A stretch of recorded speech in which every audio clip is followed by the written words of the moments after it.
할렐루야. 오늘 함께 모여서 예배함이 기쁨입니다. 함께 모여서 기도할 수 있는 것 또한 은혜이며 축복인 줄로 믿습니다.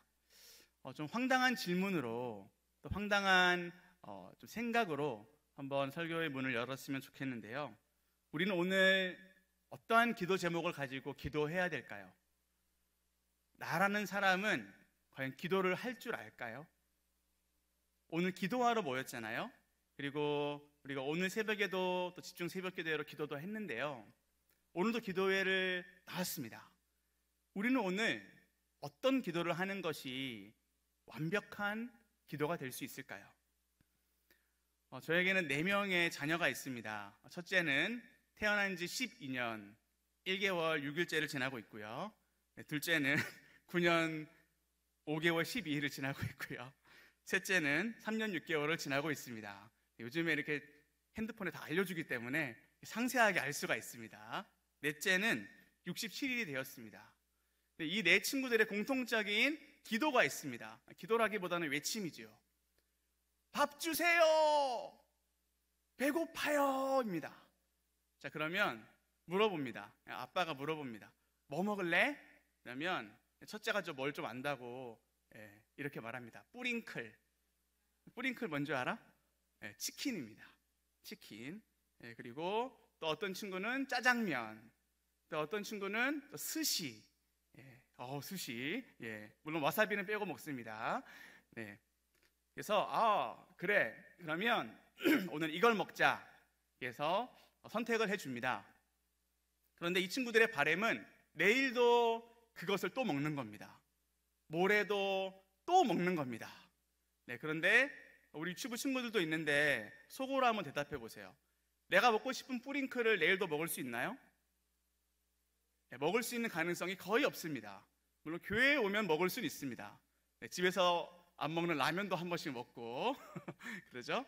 자, 그런데 왜 내가 맛있어하는 그 음식을 엄마 아빠는 주지를 않지? 그죠? 밥도 저와 여러분이 마찬가지였습니다. 밥도 알아서 못 먹었던 우리들입니다. 우리가 밥을 잘 챙겨 먹는 것, 무엇을 먹어야 건강하다는 것 지금은 알고 있지만 우리가 자라날 때 몰랐습니다. 그런데 우리의 기도는 정말 잘 하고 있는 것일까요? 오늘 말씀을 통해서 우리는 왜 이렇게 제대로 기도를 할 수 없느냐를 점검해보고 또 그것이 사실이고 또 그것이 어떻게 보면 정상입니다. 그리고 그것을 해결하기 위해 또 그 과정 가운데 우리는 무엇을 구해야 하는지, 우리는 오늘 어떠한 기도를 해야 되는지를 오늘 말씀을 통해 발견하는 시간 되기 원합니다. 우리 먼저 첫 번째는 한번 같이 읽어보시겠습니다. 시작. 죄로 인해 여전히 우리는 연약합니다. 로마서 8장 26절의 말씀도 다시 한번 함께 읽겠습니다. 이와 같이 성령도 우리의 연약함을 도우시나니 우리는 마땅히 기도할 바를 알지 못하나 오직 성령이 말할 수 없는 탄식으로 우리를 위하여 친히 간구. 아멘. 오늘 로마서 8장 26절의 말씀에 보면 이러한 표현이 나옵니다. 성령께서 우리를 위해서 기도해 주신다. 누가 우리를 위해서 기도해 주신다고요? 성령께서. 그래서 옛날 복음송에 보면 누군가 널 위해 기도하네 라는 찬양이 있습니다. 사실 그 배경이 성령님이 나를 위해서 기도해 주시는구나를 깨달은 그 작가가 썼다고 합니다. 성령께서 나를 위해 기도해 주시는구나. 그러면 왜 우리를 위해서 기도해 주실까요? 오늘 26절 말씀에 첫 시작하는 4글자가 있습니다. 이와 같이 라는 것입니다. 근데 이 이와 같이는 바로 연약하다라는 겁니다. 이와 같이 연약하기 때문에 성령께서 기도해 주신다. 이와 같이 연약하기 때문에 성령께서 기도해 주신다. 그런데 이 연약함에 대해서 8장의 서두에 상세하게 나와 있습니다. 연약한 존재가 있습니다. 당연히 우리들이고요. 그리고 또 하나의 존재가 있습니다. 바로 피조물입니다. 우리 친구들 혹시 집에 고양이 키워요? 안 키워요? 그렇죠. 요즘 고양이를 별로 안 좋아하는군요. 목사님도 좋아는 하지만 키우진 않습니다. 왜냐하면 아까 말했듯이 4명의 친구들이 있기 때문이죠. 자, 그런데 교회 뒤편에 가보면 고양이가 있어요. 알아요? 물론 비둘기도 많아요. 자, 그런데 고양이들은요, 뭘 위해 살까요? 고양이랑 대화를 혹시 해보신 적 있으신가요? 네, 그런 AI가 개발됐으면 좋겠습니다. 네, 고양이랑 대화를 할 수 있다면, 비둘기랑 대화를 할 수 있다면, 우리 고양이 친구들은 뭐 때문에 살까요? 그리고 뭐를 바라보며 살까요? 이 해답이 세상에 로마서에 나와 있다는 거 아닙니까? 네, 피조물이라고 하는 것이 자연 만물인데요. 이 자연 만물들이 기도하는 게 있어요. 그게 뭐냐면, 빨리 예수님 오세요. 빨리 예수님 오세요. 이걸 기도하고 있대요. 왜냐하면 피조물들도 힘들대요. 왜냐하면 밥 먹는 거 힘들잖아요. 고양이들도 지금 추워서 이제 막 숨어 있는데 밥이 없어가지고 굶어 죽는 고양이도 있답니다. 자연 세계, 하나님이 만드신 세계도 아파합니다. 그런데 만약 우리가 그들과 대화할 수 있다면 그들은 이렇게 외칠 것입니다. 속히 예수님 오시기를. 이것이 바울이 발견했던 놀라운 진리입니다. 피조물도 탄식하고 있구나. 그런데 그 탄식의 원인은 무엇입니까? 바로 무엇 때문에? 죄 때문입니다. 죄가 이 땅 가운데 들어온 이후부터 피조물들은, 그리고 모든 이 땅의 하나님의 자녀들, 모든 인류들은 다 아파하기 시작했습니다. 신자, 저와 여러분은 하나님의 자녀입니다. 우리 오늘 찬양을 했습니다. 근데 찬양의 주제 가운데 특별히 참 힘들 때, 참 괴로울 때 아버지께서 나를 도와주신다라는 주제가 많았잖아요. 왜 우리에게는 이렇게 힘듦이 있을까요? 우리는 좀 돈이 많으면 안 되나요? 우리 친구가 지금 번개맨 옷을 입었는데 번개맨처럼 힘이 강하면 안 되나요? 우리는 특별 능력이 있으면 안 되나요? 왜 우리는 이렇게 연약한가요? 왜 하나님은 우리를 연약한 채로 이렇게 두시나요? 그런데 신자는 오늘 다시 한번 말씀드리지만 찬양했던 것처럼 고난이 있다 할지라도 절망하는 존재가 아닙니다. 우리는 절대 그 고난 앞에서 완전히 쓰러지는 존재가 아니라는 겁니다. 이것이 또 놀랍지요. 왜냐하면 우리도 역시 똑같습니다. 우리가 오늘 간절히 바라는 것은 모든 고통이 사라지기를, 모든 나의 괴로움이 없어지기를, 공부로 인한 괴로움, 직장으로 인한 괴로움, 사람으로 인한 모든 괴로움이 사라지기를 우리 역시 간절히 기도하고 있습니다. 그날은 바로 예수님께서 이 땅에 다시 오시는 새하늘과 새 땅이 되는 그날인 것입니다. 우리가 정말로 우리 마음 가운데 이렇게 괴로워하는 이 순간에 너무나도 또한 놀라운 것은 성령께서 우리를 위해서 기도하고 계신다는 겁니다. 우리는 이 땅을 살아내는 것이 우리의 힘으로 할 수 없기 때문입니다. 그날이 오기를 간절히 기다리면서 피조물도 우리도 기다리는데요. 또한 또 놀라운 것은 우리 고양이가, 우리 비둘기가, 우리 동물들이, 우리 이 땅에 있는 모든 자연 만물들이 우리를 응원하고 있다는 겁니다. 예서가 힘내! 너는 다시 하나님의 자녀답게 그렇게 살아갈 수 있을 거야. 저와 여러분이 이렇게 피조물의 응원을 받고 있다는 사실을 아십니까?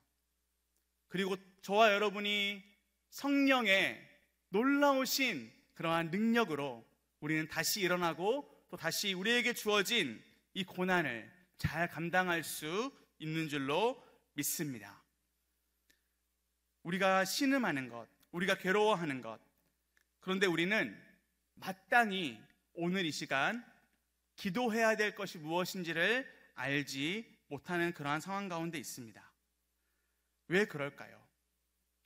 오늘 특별히 믿는 우리와 또 믿지 않는 자가 비슷한 부분, 동일한 부분이 있는 반면에 또한 불신자들과 신자가 다른 부분이 있음을 또한 말씀을 통해서, 로마서를 통해서 우리는 볼 수가 있습니다. 간단하게 이렇게 정리를 할 수 있겠는데요. 우리는 아직 부활하지 못했습니다. 사실 이 내용은 우리가 담임 목사님을 통해서 이미 나누었던 그러한 내용입니다. 우리는 죄가 각 지체에 거합니다. 그런데 불신자도 여전히 마찬가지입니다. 우리는 마치 불신자들과 같이 죄의 몸, 죽을 몸으로 지금도 그 상태로 있습니다. 그러니 우리는 연약한 것이죠. 그런데 그 다음부터가 다릅니다. 우리는 죄의 집이 아니라 성령의 집입니다. 우리는 죽음의 심판의 부활을 기다리는 것이 아니라 생명의 부활을 기다리고 있습니다. 우리가 주일 말씀을 통해서 이것을 깊게 나누고 있지요. 우리에게는 우리가 생명을 가지고 있는 우리라면 우리는 반드시 이것을 고민합니다. 죄에 대해서. 정말 내가 이렇게 살아도 되는 것인가? 정말 나는 이러한 죄를 짓고도 하나님의 자녀인가? 정말 나는 기도를 할 줄은 아는 것인가? 이러한 갈등이 늘 있는 것이 신자로서의 정상적인 그러한 마음이라는 것입니다. 우리 사랑하는 성도님들, 너무나도 놀라운 사실이 있습니다. 이렇게 연약한 우리를 누가 지금 돕고 계시나요? 성령께서 돕고 계십니다. 우리 두 번째입니다. 두 번째, 내주하시는 성령, 내주하시는 성령께서 우리를 도우십니다. 우리 다시 한번 26절과 27절의 말씀을 한 목소리로 읽겠습니다. 이와 같이 성령도 우리의 연약함을 도우시나니 우리는 마땅히 기도할 바를 알지 못하나 오직 성령이 말할 수 없는 탄식으로 우리를 위하여 친히 간구하시느니라. 마음을 살피시는 이가 성령의 생각을 아시나니 이는 성령이 하나님의 뜻대로 성도를 위하여 간구하심이라. 아멘. 26절에 보면 중요한 단어가 있습니다. 마땅히 기도해야 될 우리 신자가, 우리가 마땅히 무슨 기도를 해야 될지를 알지 못합니다. 그래서 저와 여러분은 오늘 반드시 이 기도를 해야만 하고 또 하게 될 것입니다. 그것은 바로 무엇이죠? 무엇을 구해야 하는지 알려주시옵소서. 오늘 나의 기도가, 오늘 내가 간절하게 기도하는 이 바람이 하나님의 뜻에 합당케 될 수 있도록 도와주시옵소서. 이것이 성령께서 도우시는 기도인 줄로 믿습니다. 성령께 내어 맡기는 기도인 줄로 믿습니다. 말씀, 우리 속에 말씀이 있습니다. 그 말씀은 우리를 기도로 이끕니다. 우리 속에 욕망이 있다면 역시 그 욕망 역시 우리를 기도로 이끕니다. 그런데 우리는 이성적으로 선택할 수 있습니다. 오늘 기도의 시간에 욕심을 구할 수 있습니다. 오늘 기도의 시간에 말씀을 붙들고 기도할 수 있습니다. 하나님의 뜻이 무엇인지 궁금해하며 기도할 수 있습니다. 내가 답을 다 정해놓고 기도하는 것이 아니라 하나님의 가능성, 하나님의 계획을 다 열어두고, 즉 나의 모든 것은 다 내려놓고 기도할 수 있다라는 것입니다. 오늘 우리가 구체적으로, 오늘 제가요 치킨이 너무 먹고 싶은데요, 제가 오늘 뭘 먹어야 될까요? 제가 오늘 뭘 먹어야지 정말 잘 먹는 것일까요? 알려주실 것입니다. 나를 사랑하는 부모님처럼 말이죠. 먹여주실 것입니다. 준비해 주실 것입니다. 우리에게 가장 좋은 것으로 먹이시는 우리 아버지 하나님께서요. 우리 사랑하는 성도님들, 두려워하지 마십시오. 우리 안에 성령께서 도우고 계십니다. 우리 안에 성령께서 우리의 필요를 다 알고 계십니다. 그런데 더 놀라운 것이 있습니다. 오늘 말씀, 특별히 27절 말씀을 보시면 마음을 살피시는 이가 성령의 생각을 아나니, 이 마음을 살피시는 이는 바로 아버지 하나님이십니다. 아버지 하나님과 성령께서 하나가 되셔서, 마음이 하나가 되어 성령께서는 하나님의 뜻대로, 성령께서는 완벽한 기도를 우리를 위해서 지금 하고 계신다라는 겁니다. 우리는 완벽하지 않습니다. 우리는 또 넘어지고 또 넘어지고 또 넘어질 것입니다. 그러나 성령께서는 온전하십니다. 완전하십니다. 그런데 그 완전하신 성령께서 완전하신 하나님의 뜻을 다 아시고 그 기도 제목으로 우리를 위해서 기도해 주십니다. 나에게 무엇이 필요한지, 내가 지금 무슨 기도를 해야 되는지, 내가 지금 무슨 선택을 해야 되는지 하나님이 우리를 다 이끌어 주십니다. 우리 사랑하는 성도님들, 회개라는 단어를 잘 아시지요? 돌아오다. 근데 이 회개라는 단어가 정말 많이 나오는 성경이 예레미야인데요. 예레미야라는 성경 가운데 예레미야만 회개를 참 많이 합니다. 그런데 이 회개는 우리가 눈물을 철철 흘리면서 무릎을 꿇고 내가 이런 잘못 저런 잘못했습니다. 용서해 주세요. 내가 이렇게 정말 잘못 살았습니다. 용서해 주세요. 이렇게 하면 하나님 다 용서해 주시고 이제 저 문을 열고 나가면 우리의 삶은 완전히 달라져 있고 그것이 회개일까요? 아닐까요? 아닙니다. 왜냐하면 우리는 그것을 경험적으로 많이 했기 때문입니다. 수많은 수련회를 거쳤지만 우리가 정말 예수님처럼 그렇게 변화가 되어 있나요? 수많은 성경을 배웠고 제자훈련을 거쳤고 예배도 드리지만 우리는 정말 우리가 원하는 만큼, 우리가 배운 만큼 예수님을 닮아 있나요? 그러지 않습니다. 저 역시도 마찬가지입니다. 사랑하는 성도님들, 너무나도 놀라운 것은 회개라고 하는 것은 하나님께서 우리에게 주시는 선물입니다. 하나님께서 우리를 돌이키십니다. 하나님께서 우리의 몸을 잡고 돌이키셔서 이 길이 맞아라고 완전히 인도해 주신 그것이 바로 진정한 회개입니다. 그것이 바로 예레미야가 선포했던 회개입니다. 그것이 바로 하나님께서 우리에게 바라보게 하시는 회개입니다. 하나님이 용서하시면 용서가 되는 것입니다. 하나님이 우리를 돌이키시면 우리는 돌이키게 되는 것입니다. 그러니 오늘 우리는 간구합시다. 기도합시다. 하나님 용서해 달라고, 우리를 그 죄에서 돌이켜 달라고. 내가 돌이키겠습니다가 아니라 하나님 나를 돌이켜 주십시오. 내가 이것을 안 하겠습니다가 아니라 하나님 나를 도우셔서 이것을 끊어내게 해주십시오. 이것이 바로 성령께서 하시는 기도이며 이것이 바로 오늘 저와 여러분이 해야 할 기도인 줄로 믿습니다. 마지막 세 번째는 우리 함께 읽도록 하겠습니다. 시작. 성령의 인도하심에 절대 순종해야 합니다. 로마서 8장 13절 말씀도 우리 함께 읽겠습니다. 너희가 육신대로 살면 반드시 죽을 것이로되 영으로서 몸의 행실을 죽이면 살리니. 성령 충만하다는 말 들어보셨죠? 제가 어렸을 때 기도원을 참 많이 갔습니다. 왜냐하면 저희 어머님이 기도파셨거든요. 기도파라는 말 아시죠? 말씀파가 있고 기도파가 있는데 물론 이것이 나눌 일은 없습니다. 나누어져서는 안 됩니다. 그런데 이제 아무튼 어머니는 기도파셨습니다. 그래서 기도를 정말 많이 하셨습니다. 저를 데리고 기도원을 참 많이 다녔습니다. 제가 부산에 살았는데요. 부산 근처에 있는 기도원은 다 가봤을 겁니다. 그리고 시내에 있는, 여러분 시내에도 기도원이 있는 거 아세요? 물론 작은 기도원이지만 그런 데도 가서 기도도 해보고 이렇게 많이 울어도 보고 또 그분이 이제 장풍을 쏘시면 넘어져도 보고 그랬습니다. 성령 충만에 대해서 많이 고민하게 되었습니다. 이게 정말 성령 충만인가? 성령 충만 댄스가 있는 거 아세요? 물론 이거 좀 비하하는 거긴 합니다. 손을 잡고 찬양을 하면서 강강수월래를 합니다. 큰 원을 그려서 막 돕니다. 너무 어지럽습니다. 근데 이게 성령 충만한 거래요. 동의는 안 되지만 동의를 할 수밖에 없는 분위기. 그리고 아까 말씀드렸던 장풍을 쏘십니다. 저는 넘어지지 않습니다. 왜냐하면 다리가 건강하니까요. 넘어지래요. 어쩔 수 없이 넘어집니다. 성령 충만한 거래요.